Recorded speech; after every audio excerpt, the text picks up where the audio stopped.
Hello प्यारे बच्चों, आज हम क्लास 12th का फ्लेमिंगो बुक से 5वां पार्ट करेंगे, इंडिगो बाय लुई फिशर।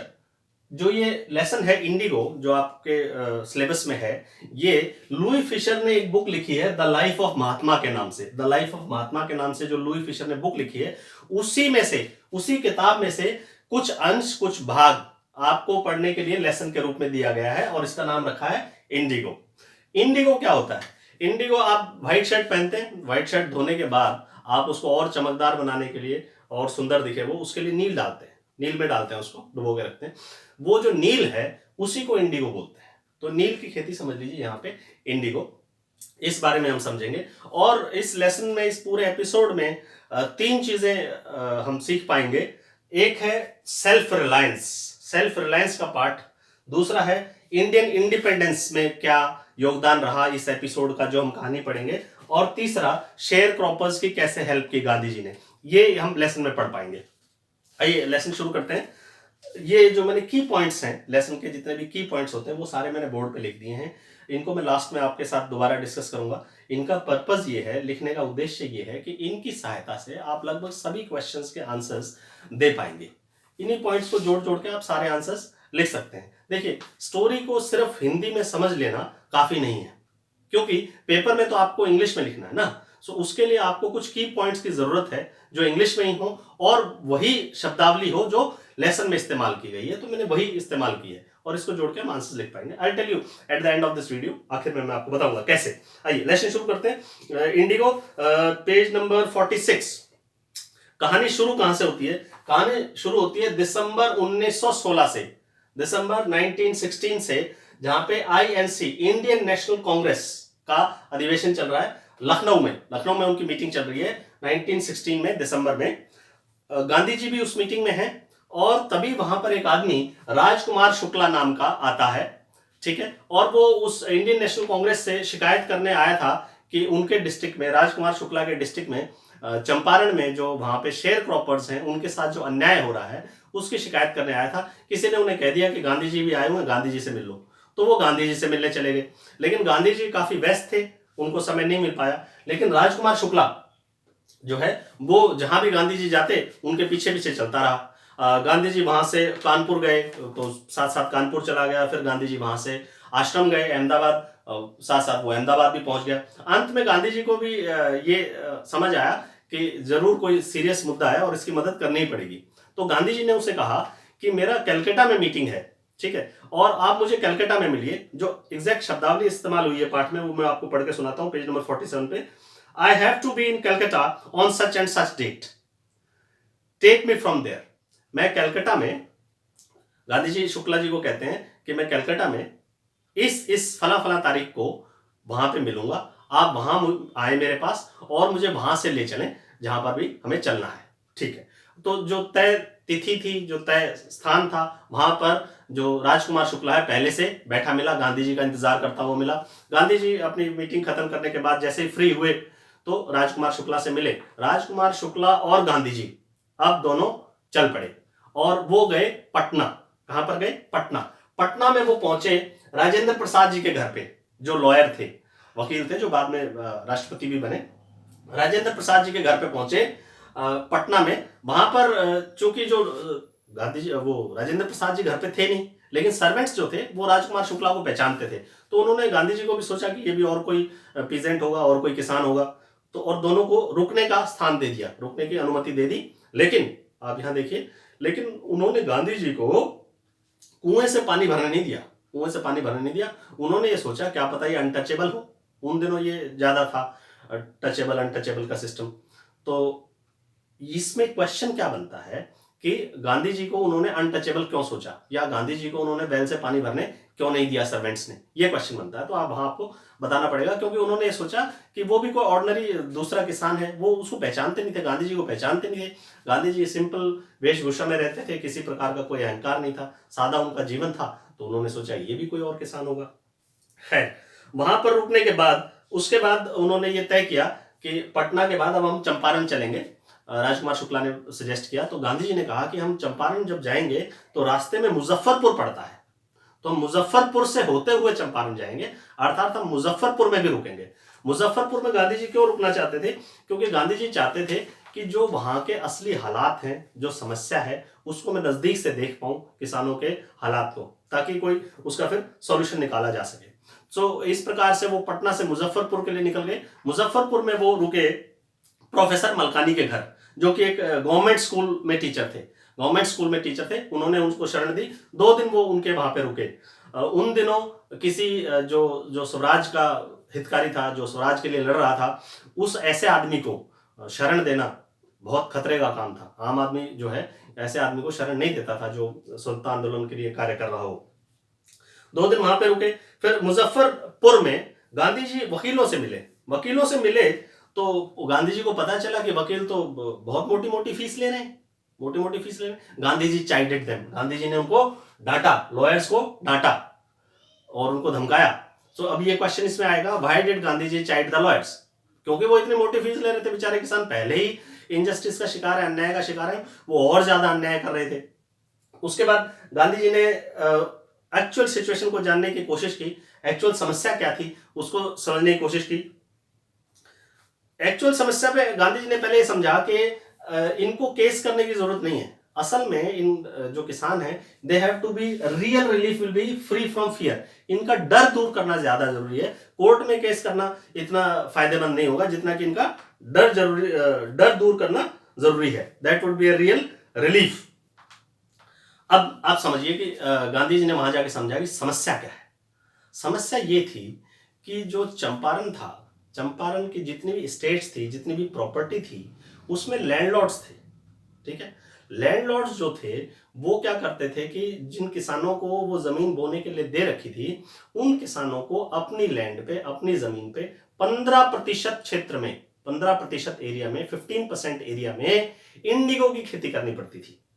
और वो जो 15% खेती की है उन्होंने इंडिगो की जमीन पे, वो 15% यूं की यूं सारी इंडिगो की फसल इंग्लिश लैंडलॉर्ड को, अंग्रेज जमींदार को देनी पड़ती थी एज ए रेंट, किराए के तौर पे।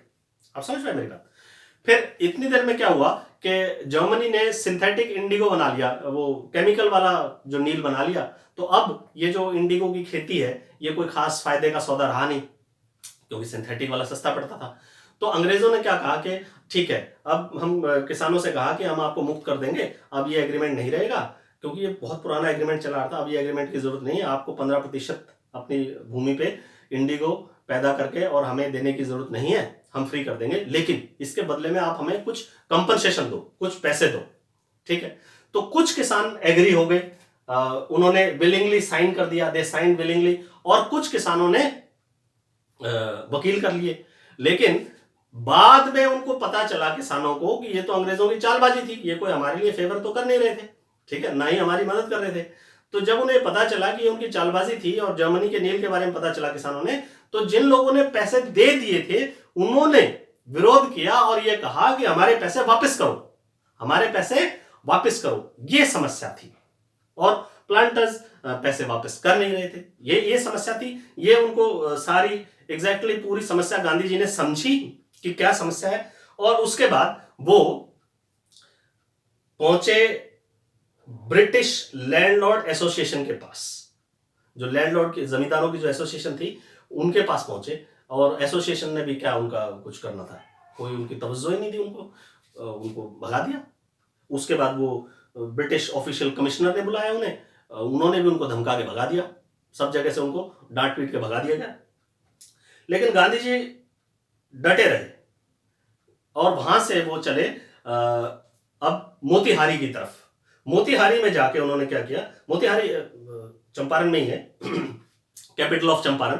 मोतिहारी में बैठ के, मोतिहारी में एक किसान के घर पे उन्होंने अपना डेरा डाल लिया, और किसान के घर पे वहीं उसी को अपना युद्ध क्षेत्र बना लिया, वहीं से वो सारा काम करने लगे। एक दिन गांधी जी को पता चला कि किसी पीजेंट के साथ, PEASANT, 2 शब्द आपको लेसन में बार बार आएंगे, शेयर क्रॉपर और पीजेंट। पीजेंट जो है वो फार्मर से अलग होता है। फार्मर वो होता है जिसकी अपनी जमीन होती है, खुद खेती करता है, वो उसका मालिक होता है। पीजेंट जो है साधारणतः जो है वो जमीन का मालिक नहीं होता है, वो टीनेंट होता है, वो किराए पे, पट्टे पे, ठीक है, या अपनी फसल का हिस्सा देके इस प्रकार से काम करता है, वो पीजेंट है। गांधी जी को पता चला कि एक पीजेंट के साथ अन्याय हुआ है, तो गांधी जी निकल पड़े उसकी सहायता के लिए और हाथी पे चले, ठीक, और उनके साथ और भी किसान इकट्ठे हो गए। आगे चल के पुलिस सुप्रिटेंडेंट ने उन्हें रोक लिया। पुलिस सुप्रिटेंडेंट ने ना सिर्फ उन्हें रोका बल्कि उन्हें एक रिटन नोटिस भी दिया, एक नोटिस उन्हें थमा दिया जिसमें क्या लिखा हुआ था, टू क्विट चंपारण इमीडिएटली, कि चंपारण आप तुरंत प्रभाव से छोड़ दें, आप वापस चले जाएं। लेकिन गांधी जी तो चंपारण छोड़ने वाले नहीं थे, उन्होंने नोटिस ले लिया, रिसीव कर लिया, लेकिन चंपारण छोड़ के नहीं गए। तो जाहिर है जब सरकार के आप आदेश नहीं मानेंगे तो कोर्ट से समन आएंगे, कोर्ट से समन आ गए और अगले दिन उनको अरेस्ट किया जाएगा सुबह। अब सुबह अरेस्ट किया जाता तो समस्या गंभीर होने वाली थी। इसको देखते हुए गांधी जी ने राजेंद्र प्रसाद को संदेशा भिजवा दिया और अपने आश्रम में अहमदाबाद में भी संदेशा भिजवा दिया। तभी इसी दौरान क्या हुआ कि जो वहां पे किसान थे मोतिहारी के, उनको पता चल गया कि गांधी जी जो हैं उनको सरकार तंग कर रही है और वो हमारी मदद के लिए आए हैं। तो सारे किसान वहां पे हजारों की संख्या में इकट्ठा होना शुरू हो गए। Motihari was black with peasants, Motihari was black with peasants, किसान ही किसान चारों तरफ इकट्ठे हो गए। जब इतने किसान इकट्ठे हो गए तो पुलिस के लिए गांधी जी को अरेस्ट करना मुश्किल हो गया, ठीक। उल्टा पुलिस को गांधी जी से मदद मांगनी पड़ी उस भीड़ को काबू करने के लिए। तब गांधी जी के कहने पर वो भीड़ जो है वो काबू हुई। केस उनके पास पहुंचा, मजिस्ट्रेट के पास, तो मजिस्ट्रेट ने कहा कि मैं 2 घंटे बाद देखूंगा, तुम इतनी की जमानत दे दो, ठीक है, जमानत राशि जमा कराओ। उन्होंने, गांधी जी ने जमानत देने से मना कर दिया, जमानत राशि देने से मना कर दिया। तो बिना राशि के ही उनको बेल मिल गई, बिना उसके बेल मिल गई। और फिर मजिस्ट्रेट ने कहा कि ठीक है, मैं अभी फैसला नहीं सुनाता, कुछ समय के बाद फैसला सुनाऊंगा, कुछ समय के बाद फैसला सुनाऊंगा। और कुछ समय के बाद भी क्या फैसला सुनाना था, सेवरल डेज लेटर, कई दिनों के बाद मजिस्ट्रेट ने कहा कि लेफ्टिनेंट गवर्नर ने ये आदेश दिए हैं कि केस को ड्रॉप कर दिया जाए, केस को छोड़ दिया जाए, केस को खारिज कर दिया जाए, केस को बंद कर दिया जाए, केस को खत्म कर दिया जाए। तो ये खत्म कर दिया, उसको बंद कर दिया, ठीक है। तो इस प्रकार से उस केस से तो जो है गांधी जी को मुक्ति मिली कम से कम उस, और ये जो चीजें थी।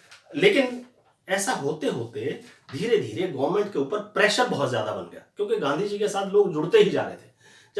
जब प्रेशर बहुत ज्यादा बन गया सरकार के ऊपर, तो सरकार को मजबूरन एक कमीशन बैठानी पड़ी, कमीशन बैठाई, एक कमेटी बैठा दी जो कि इस चीज की जांच करे कि क्या समस्या है। कमेटी में था कौन, ब्रिटिश लैंडलॉर्ड थे, ठीक है, अंग्रेज जमींदार थे, कुछ गवर्नमेंट ऑफिसर्स थे, और अकेले गांधी जी थे सब किसानों की तरफ से। गांधी जी बेचारे अकेले थे सब किसानों की तरफ से। किसानों से एविडेंस मांगे गए, गांधी जी ने मांगे, वो लोग एविडेंस लाते रहे, सबूत लाते रहे, और इतने सबूतों का ढेर, एविडेंस का ढेर इकट्ठा हो गया।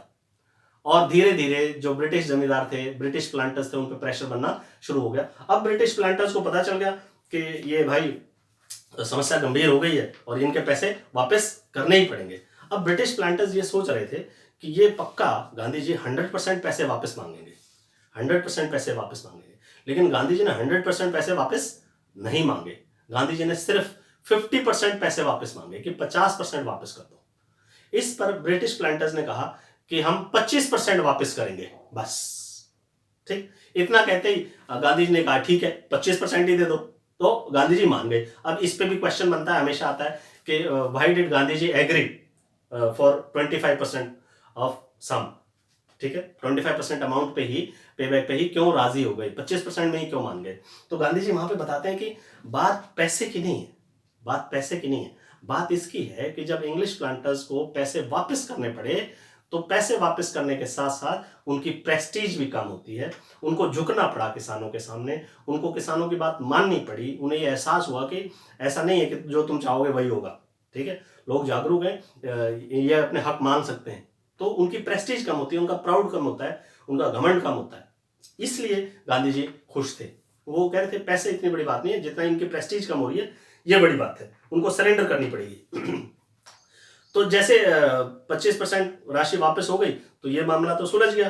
कुछ दिनों के बाद वो इंग्लिश प्लांटर्स भी धीरे धीरे अपनी स्टेट्स छोड़ के वापस चले गए, ठीक। ये मामला सॉल्व होने के बाद अब गांधी जी ने देखा कि चंपारण जो है वो सोशली और कल्चरली एंड सोशली बैकवर्ड है। कल्चरल होता है सांस्कृतिक तौर पे और सोशल होता है सामाजिक तौर पे। कल्चरल और सोशल तौर पे बैकवर्ड है और यहाँ पर विकास किए जाने की आवश्यकता है। इसके लिए गांधी जी ने सबसे पहले एजुकेशन के क्षेत्र में वहां पे काम करने की सोची और 6 गांवों में प्राइमरी स्कूल खोले। 6 गांवों में प्राइमरी स्कूल खोले।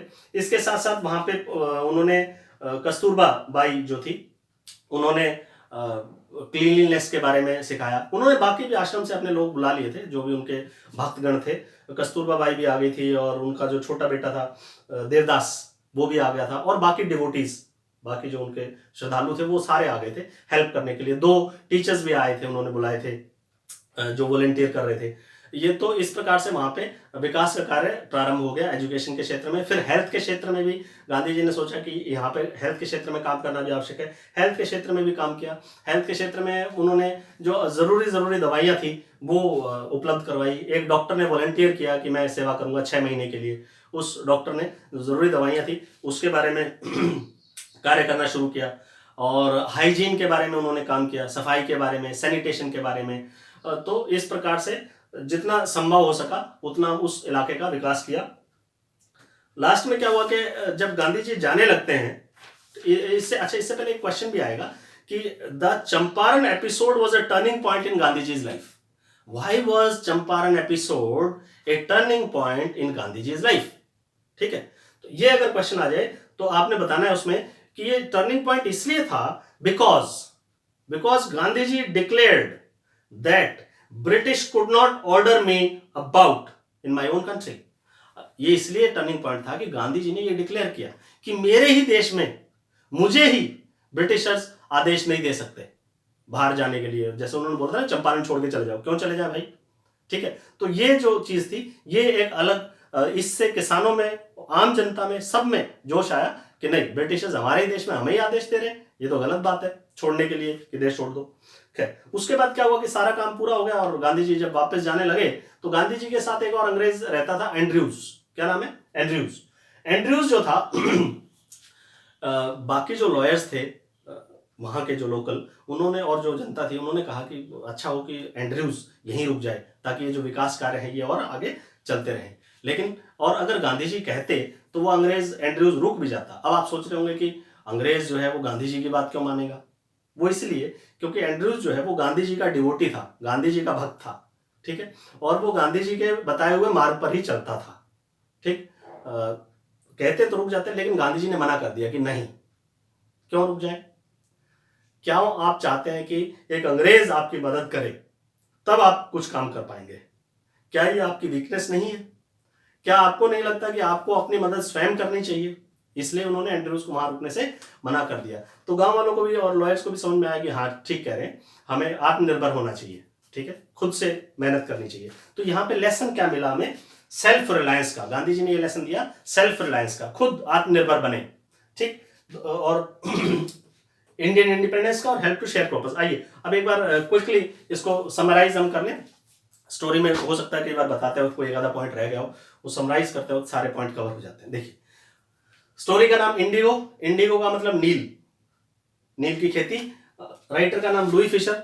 लुई फिशर ने किताब लिखी थी द लाइफ ऑफ महात्मा, उस किताब में से ही ये पार्ट लिया गया है।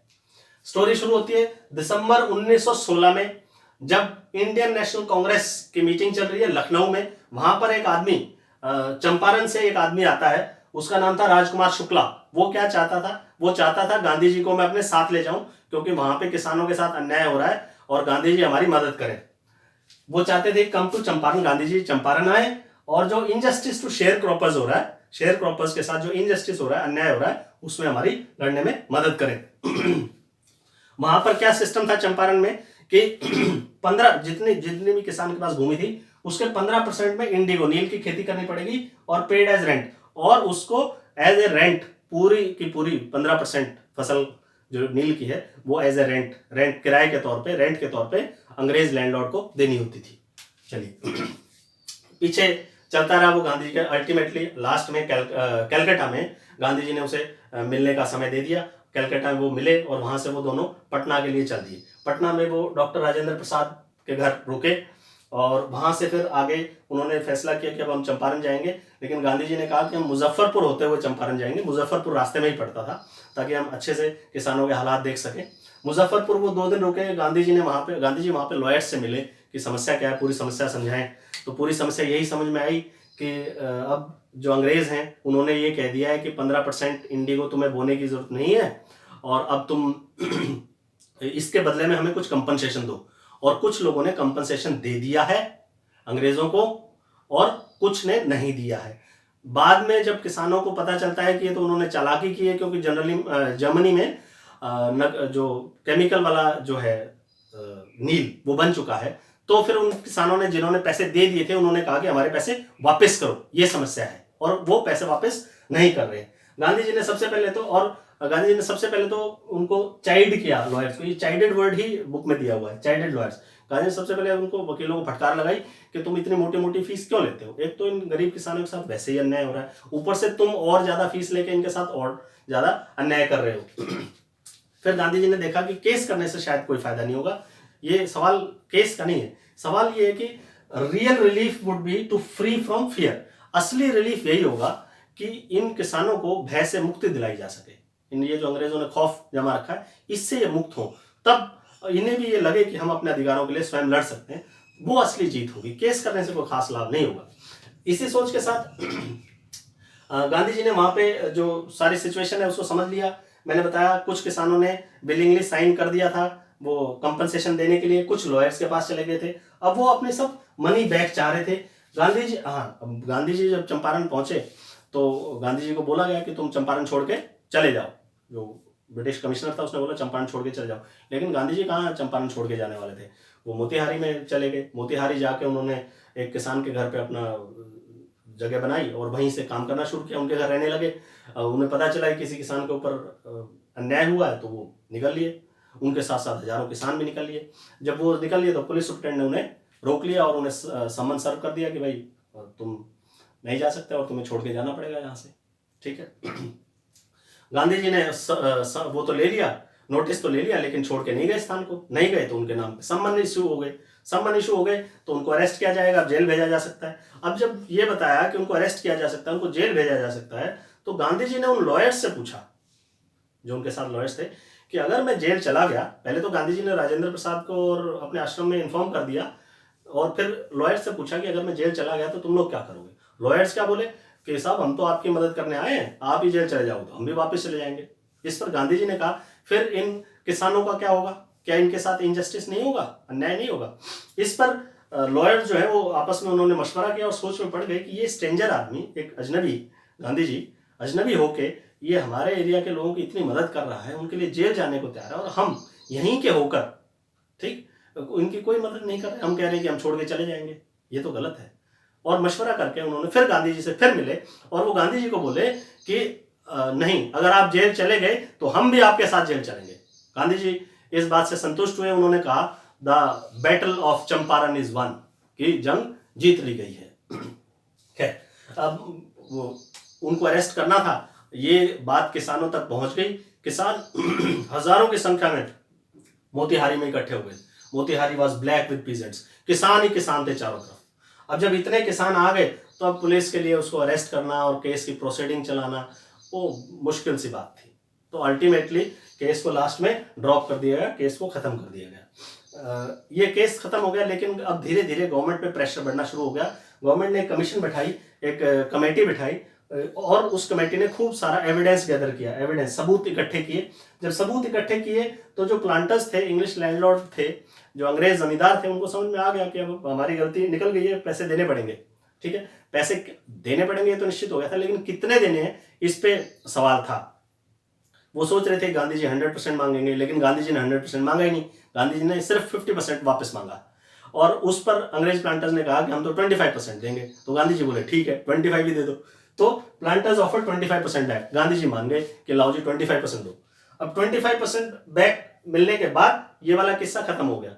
फिर गांधी जी ने देखा कि ये जो एरिया है, ये जो इलाका है, ये कल्चरल एंड सोशल बैकवर्डनेस से पीड़ित है। ये यहाँ पर बहुत ज्यादा बैकवर्डनेस है, सोशली भी और कल्चरली भी, तो मुझे इसके लिए भी कुछ करना चाहिए। उन्होंने अपने जो उनके डिवोटीज थे आश्रम से उनको बुलाया, 2 टीचर उनके डिवोटीज थे वो भी आए, ठीक है, उनकी वाइफ भी आई, उनका छोटा बेटा देवदास भी आया। ये सब लोग वहां पर इकट्ठे हो गए और वहां पर जो लोकल लोग थे उनके विकास के लिए कार्य करना शुरू किया, जिसमें एजुकेशन के क्षेत्र में उन्होंने 6 गाँव में प्राइमरी स्कूल खोले है और वहां पे सैनिटेशन पे काम किया, पर्सनल हाइजीन के बारे में लोगों को सचेत किया, और हेल्थ के क्षेत्र में एक डॉक्टर ने 6 महीने के लिए वॉलेंटियर किया और वहां पे जो जरूरी दवाइयां हैं, 3 दवाइयां जो थी वो उपलब्ध करवाई।